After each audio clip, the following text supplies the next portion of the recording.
है।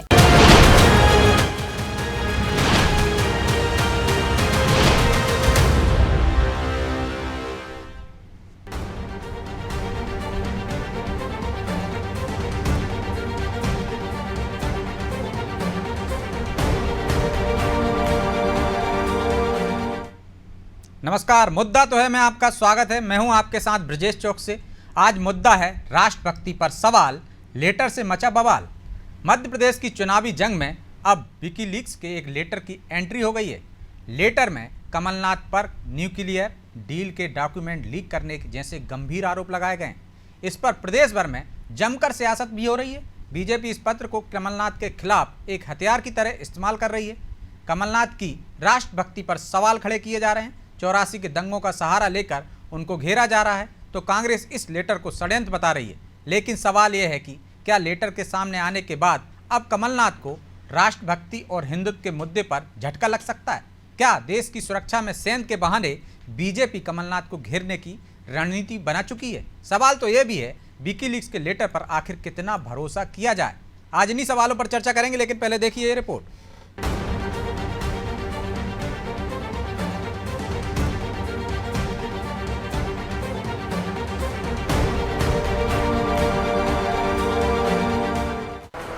निशाने पर कमलनाथ की राष्ट्रभक्ति पर सवाल, न्यूक्लियर डील के डॉक्यूमेंट लीक करने का आरोप, बीजेपी और कांग्रेस आमने सामने। चुनावी साल में विकीलीक्स की एक रिपोर्ट से प्रदेश की सियासत का पारा चढ़ गया है। रिपोर्ट में बेहद ही चौंकाने वाले खुलासे हुए हैं। रिपोर्ट में अमेरिका को 1976 में न्यूक्लियर डील के डॉक्यूमेंट लीक करने का आरोप पीसीसी चीफ कमलनाथ पर लगा है। अब इन आरोपों पर सियासत भी जमकर हो रही है। बीजेपी 84 के दंगों का जिक्र कर कमलनाथ की राष्ट्रभक्ति पर सवाल उठा रही है। बीजेपी इस कदर कमलनाथ पर हमलावर है कि वो इस देश की सुरक्षा पर सेंध का मामला बताकर घेर रही है। बीजेपी कह रही है कि यही कांग्रेस नेताओं का चरित्र है, लेकिन इस खुलासे के बाद कोई भी राष्ट्रभक्त देश का नागरिक चुप बैठने वाला नहीं है। दुर्भाग्य इस देश का कि परमाणु प्रोजेक्ट की खुफिया जानकारी अमेरिका को देने का जो विकीलीक्स ने जिस बात का उल्लेख किया है, कमलनाथ जी, देश भी पूछता है और मध्य प्रदेश की जनता भी पूछती है कि इस प्रकार की खुफिया जानकारी संजय गांधी जी के साथ मिलकर के आपने दी।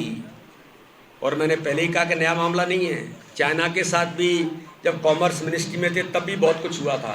देश की जनता ने इसको भी देखा है। देखिए, ये बात तो सही है कि कमलनाथ जी का दामन बहुत दागों से भरा हुआ है, चाहे 84 के सिख दंगों की बात हो और अब ये नया खुलासा।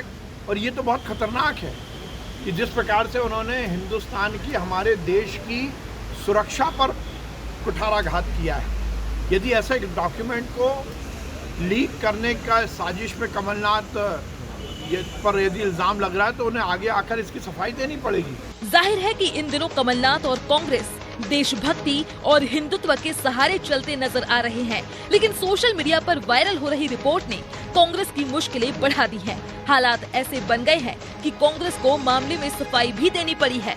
कांग्रेस कह रही है कि कमलनाथ कांग्रेस पार्टी के वरिष्ठ नेता हैं, जिस पार्टी ने इस देश के लिए अपना बहुत कुछ कुर्बान किया है, उन पर या उनकी राष्ट्रभक्ति पर बीजेपी संदेह पैदा करने की कोशिश कर रही है। कमलनाथ जी के बारे में जो दुष्प्रचार भारतीय जनता पार्टी ने किया है, वह अपने आप में वैधानिक कार्रवाई की अपेक्षा रखता है।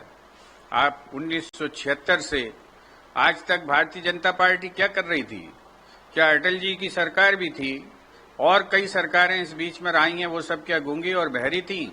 और 2014 से आज तक जो नरेंद्र मोदी जी की सरकार है, वो क्या कर रही है? क्या उसके पास इतनी अगर क्लासिफाइड इंफॉर्मेशन सूचना है तो उसको दबा के क्यों रखा हुआ? बयान देने के लिए? ये सरकार को बताना चाहिए। ये बहुत ही घृणित प्रयास है। विकीलीक्स की रिपोर्ट या जो लेटर वायरल हो रहा है, उसमें कितनी सच्चाई है, ये तो जांच का विषय है। लेकिन इतना जरूर है कि बीजेपी ने इस लेटर और 84 के दंगों का जिक्र कर कमलनाथ की घेराबंदी शुरू जरूर कर दी है और उनकी राष्ट्रभक्ति को भी कटघरे में खड़ा कर दिया है। ऐसे में अब कांग्रेस के सामने कई चुनौतियां खड़ी हो गई हैं कि कैसे वो कमलनाथ पर लग रहे आरोपों को धोए और कैसे चुनाव में इस मसले को भुनाने से बीजेपी को रोक सके। 84 के दंगों की बात हो, 84 के सिख दंगों की बात हो, 84 के कॉमर्स मिनिस्ट्री में थे तब भी बहुत कुछ हुआ था। देश की जनता ने इसको भी देखा है। 84 के दंगों का जिक्र करना, 84 के सिख दंगों का जिक्र करना, ये तो बहुत खतरनाक है कि जिस प्रकार से उन्होंने हिंदुस्तान की, हमारे देश की सुरक्षा पर सेंध का मामला बताकर घेर रही है। बीजेपी 84 के दंगों का जिक्र कर कमलनाथ पर इल्जाम लगाना, ये तो बहुत खतरनाक है। ब्यूरो रिपोर्ट, अनादि टीवी।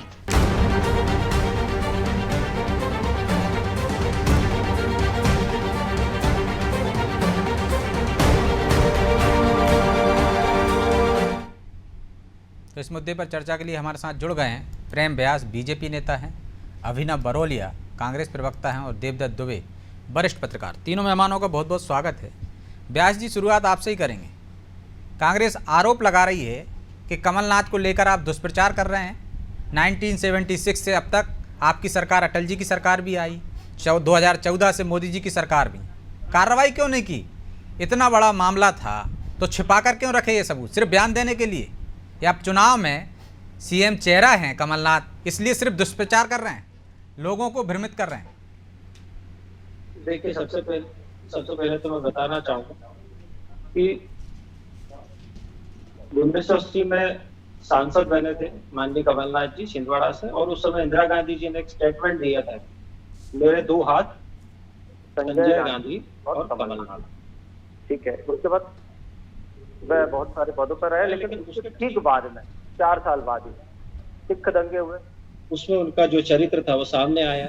सिख दंगे के लिए कभी भी उन्होंने क्षमा याचना नहीं करी। और अभी जब विकिलीक्स की रिपोर्ट्स आई है, अगर हम विकिलीक्स की रिपोर्ट्स मान रहे हैं तो 1976 में न्यूक्लियर डील हुई, मतलब इनके सांसद बनने के 4 वर्ष पूर्व। उस समय इन्होंने जो भी खुफिया जानकारी की लीक करी वो देश के साथ में कुठाराघात, अगर वो सिद्ध होती है तो कुठाराघात, अगर उसमें कमलनाथ जी अगर नहीं लिपते तो वे स्टेटमेंट थे सार्वजनिक रूप से, क्योंकि पूरी प्रदेश की जनता ये जानना चाहती कि आखिर ये मुद्दा क्या है। पहली बात। दूसरी बात, 18 मई 1974 को सबसे पहला पोखरण में पहला परमाणु विस्फोट हुआ। ठीक है, वो फिजन था, मतलब सिर्फ चेक करने के लिए। उसके बाद देश को 24 साल तक दूसरे परमाणु विस्फोट के लिए क्यों रुकना पड़ा? क्या इस बीच में कुछ ऐसी स्थितियां निर्मित हुई थी जिसके कारण देश को 24 साल तक दूसरे, तीसरे और चौथे परमाणु विस्फोट के लिए रुकना पड़ा? ठीक उसके 7, 8, 10 साल बाद 2008 में कांग्रेस ने अमेरिका के साथ में परमाणु करार किया। मतलब आप जब जोड़ेंगे तो श्रृंखलाएं बनती जाएगी। इसीलिए प्रश्न यहाँ पर उठता है कि क्या यह सत्यता है, और अगर सत्यता नहीं है तो सामने आके जवाब दें, देश की जनता जानना। तो व्यास जी, यदि इतना गंभीर आरोप है तो आपकी सरकार की जिम्मेदारी नहीं बनती है कि जनता के सामने, देश के सामने ये सच्चाई लाएं, और जो दोषी हैं, यदि इस तरह से देश के साथ विश्वासघात किया है, उन पर कार्रवाई हो, ताकि भविष्य में ऐसा कोई नहीं करे? सिर्फ बयान देकर आप बच जाएंगे?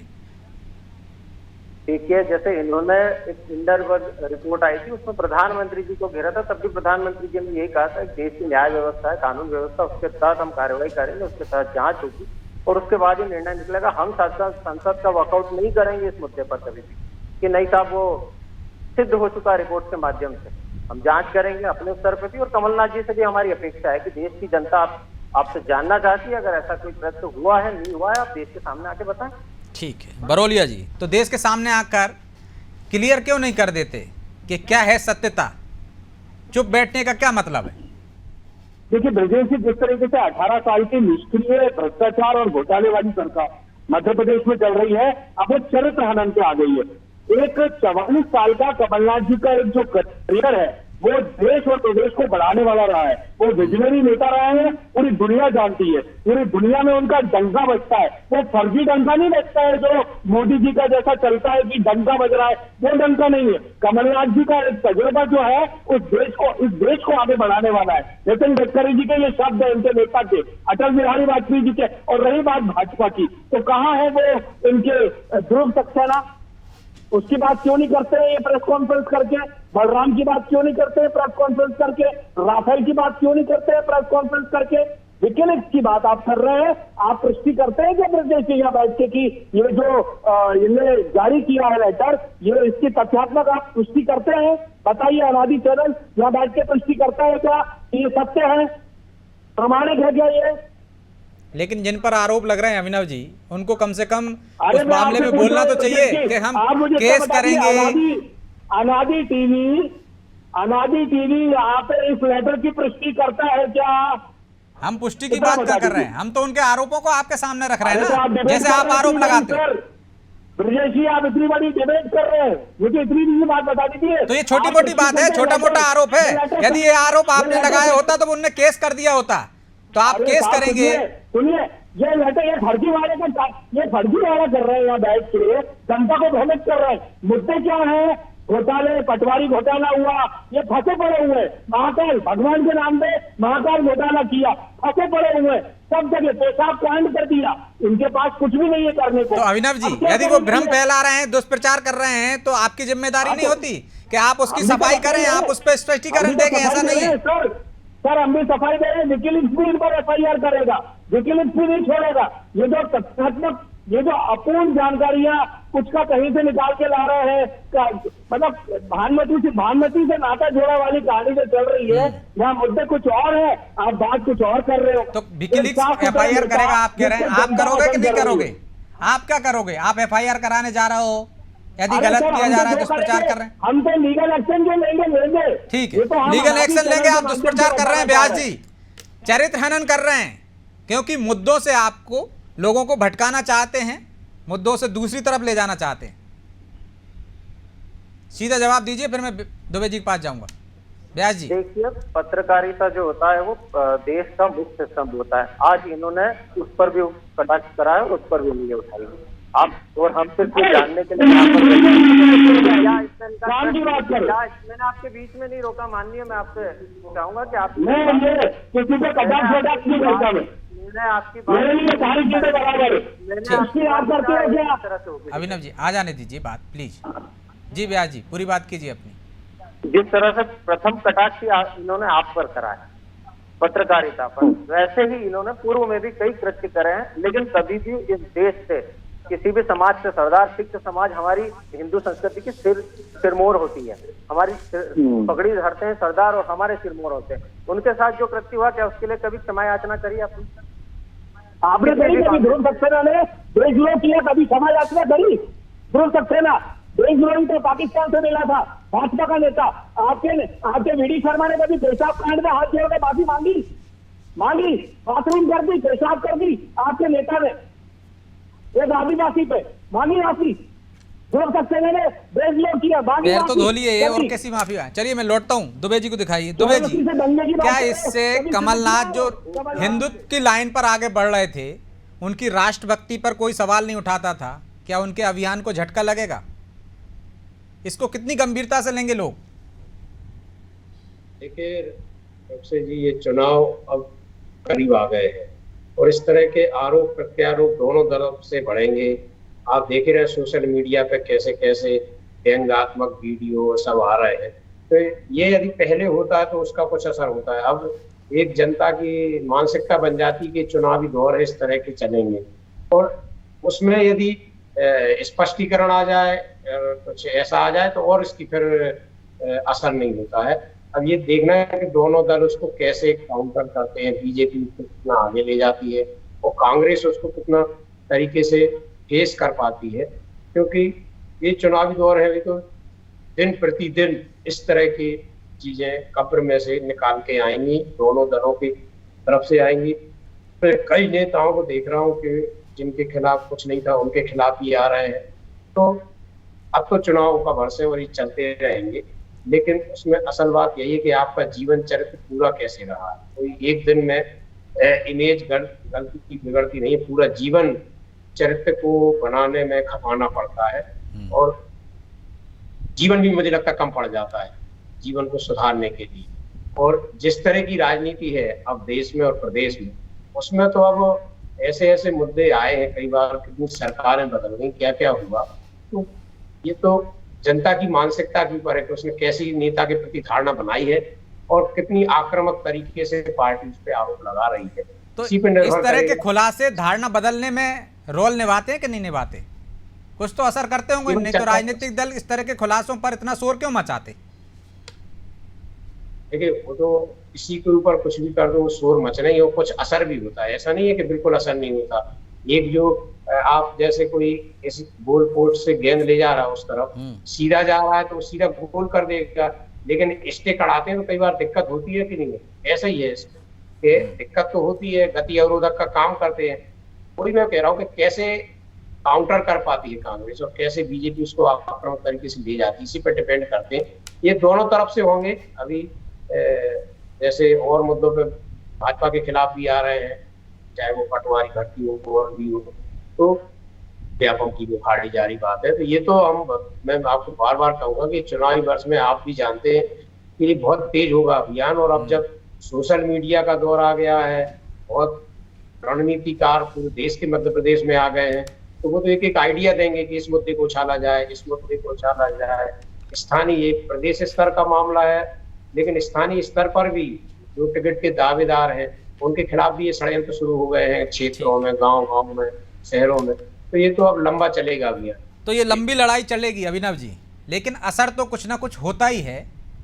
आप तक आवाज़ नहीं पहुंच रही क्या अभिनव जी? लगता है कुछ डिस्टरबेंस है, अभिनव जी की आवाज़ नहीं पहुंच रही है। लेकिन व्यास जी, दुबे जी ने एक बात और कही है, देर से आई है आपकी, ये खुलासा देर से हुआ तो उतना असर नहीं करेगा। अब आपके ऊपर निर्भर करता है कि कैसे ले जाते हैं, उसका रिएक्शन कैसे आता है। शायद पहले हो जाता खुलासा और कार्रवाई हो जाती तो ज़्यादा असरकारक रहता। अब जनता समझदार है। देखिए, सबसे पहली बात कि ये कोई राजनीतिक मुद्दा नहीं है, देश की सुरक्षा से जुड़ा अति संवेदनशील मुद्दा है, तो इसके ऊपर हम राजनीति नहीं कर रहे हैं, हम स्पष्टीकरण मांग रहे हैं। अगर ये मुद्दा हमारे पास पहले आ जाता, अगर इस तरह की कोई खबर हमारे पास पहले आ जाती, तो हो सकता है हम पहले इस खबर को लेकर बैठते, क्योंकि मैंने आपको बताया अति संवेदनशील मुद्दा है। दूसरा, अब ये जिस तरह से बौखलाहट में, निंदनीय शैली में मुझ पर प्रहार कर रहे हैं, आप खुद ही देख रहे हैं, या तो ये वाकया सही है, इसलिए ये बौखलाहट में और चिढ़कर और चिल्लाकर इस मुद्दे को ही समाप्त करना चाहते हैं, या ये स्वयं आकर कमलनाथ जी से कहें कि वे जवाब दें। तो ही लेकिन व्यास जी, यदि देश की सुरक्षा से जुड़ा मामला है, गंभीर है निश्चित तौर पर, तो देश की एजेंसियां भी तो सक्रिय होना चाहिए। सिर्फ एक राजनीतिक दल का बयान आ जाए, 2 प्रवक्ताओं के बयान आ जाए, मंत्रियों के बयान आ जाए, इतना भर काफी है, या उसकी बाकायदा इन्वेस्टिगेशन होनी चाहिए? देखिए, या आपको भी संदेह है कि जो खुलासा हुआ है उसमें ऐसा कुछ मिलेगा नहीं आपको? पूर्व में भी ऐसा कई बार हो चुका है, जब विकिलीक्स और अन्य दलों ने जो हम लोग तो पहले अन्य दलों की रिपोर्ट तो मानते ही नहीं थे, इन्होंने हिंडनबर्ग और यहाँ से सब शुरुआतें करी है। जितनी भी रिपोर्ट आती है उसका संज्ञान लेना सरकार का काम है, आम जन का काम है उसके ऊपर प्रश्न करना। अगर बीजेपी का काम है सिर्फ बयानबाजी करना। अभिनव जी, इस तरह के आरोप लगते हैं, दुबे जी कह रहे हैं असरकारक रहते हैं, कुछ ना कुछ तो मन बदलते हैं मतदाताओं का। अब ये कांग्रेस के ऊपर निर्भर करता है कि वो उसका कैसे जवाब देती है, कितना तरह से स्पष्टीकरण देती है, उसमें कितने पुख्ता प्रमाण होते हैं, तब जाकर लोग भरोसा करेंगे। आप सिर्फ ये कहकर नहीं बच सकते कि दुष्प्रचार कर रहे हैं, वो सफाई तो देना पड़ेगी। ब्रजेश जी, वही तो मैं आपको बोलना चाह रहा हूँ। विगत 1 महीने में जिस तरीके से जनता ने इनको टेस्ट किया, आपने देखा होगा, ये किसी भी बातों में नहीं आ रही है जनता। चाहे महंगाई हो, टमाटर, धनिया, अदरक की बात हो, चाहे बेरोजगारी, युवाओं की 12 लाख बच्चे सड़कों पर हैं, जो चयनित हो गए वो भी सड़कों पर है, लगातार सब सड़कों पर है, महिलाएं परेशान है, किसी पर पेशाब की जा रही है, लगातार जनता परेशान है। तो ये कहाँ की बातें सुनेगी जनता? ये फर्जीवाड़ा जो कर रहे हैं, कमलनाथ जी का जो चरित्र रहा है वो 44 साल का एक इतिहास है, जिसको बीजेपी भी मानती है कि इस इंसान, लेकिन इनके जो नेता हैं वो आके बयानबाजी करके सुर्खियां बटोरना, मैं कहता हूं ना, सिर्फ सुर्खियां बटोरने का काम कर रहे हैं कि हम सुर्खियों में आ जाए। हम विकिलीक्स की बात कर लेंगे तो सुर्खियों में आ जाएंगे। अरे 76 से लेके आज तक क्या सो रहे थे, ये खुद भी नहीं जानते होंगे, ये खुद पैदा भी नहीं होंगे जब से कमलनाथ जी काम कर रहे हैं कांग्रेस के लिए और इस देश के लिए। देश को कहां ले गए वो, ये सोचिए आप। तो ये इनको शर्म भी नहीं आ रही है ऐसी बातें करके कि जनता की, भैया बचे हुए 2 महीने बचे हैं, जनता के लिए कुछ अच्छा काम कर लो, आप जनता की भलाई कर लो, जिससे जनता का कुछ अच्छा हो जाए। इतनी सी गुजारिश है, रिक्वेस्ट है। ये सब बातें में कुछ नहीं रखा है। परेशान है जनता, दर दर की ठोकरें खा रही है हर विभागों में। 18 साल का भ्रष्टाचार और घोटाले कर करके जिस तरीके से डकार गए पैसे, उसका हिसाब तो आप लोग दोगे नहीं, खा चुके हो। आगे सरकार बनेगी तब पता चलेगा, लेकिन अभी कम से कम किसी के चरित्र पर इस तरीके से दाग तो मत लगाओ। चरित्र पर दाग तो मत लगाओ दुबे जी। लेकिन हमने देखा दंगे का जो दाग लगा रही थी बीजेपी, उसमें भी अभी कोर्ट में मामला चल रहा है, एक जो बड़ा खुलासा फिर हो गया। तो कहीं ना कहीं कमलनाथ की मुश्किलें तो बढ़ती दिख रही हैं आपको। देखिए, जब पहली बार आरोप लगते हैं, कोई चुनाव में जाता है, तब तो ये कुहासा रहता है कि क्या होगा। इन आरोपों के बाद कमलनाथ बहुत सारे चुनाव लड़ चुके और जीत चुके, यहाँ तक कि 2018 का विधानसभा चुनाव।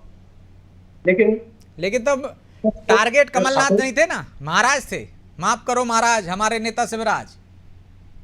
तो पूरी पार्टी रहती है, लेकिन क्या होता है, जैसे सफेद कमीज है आपकी पूरी, और उस पर 2 छींटे भी पड़ जाए तो वो अलग दिखते हैं कि ये देखो ये दाग है। तो इस तरह से ये राजनीति में होता ही है कि सामने वाले की जो पोस्टर है उसमें डेंट किए जाए, तस्वीर को एकदम चमकदार ना रही जाए।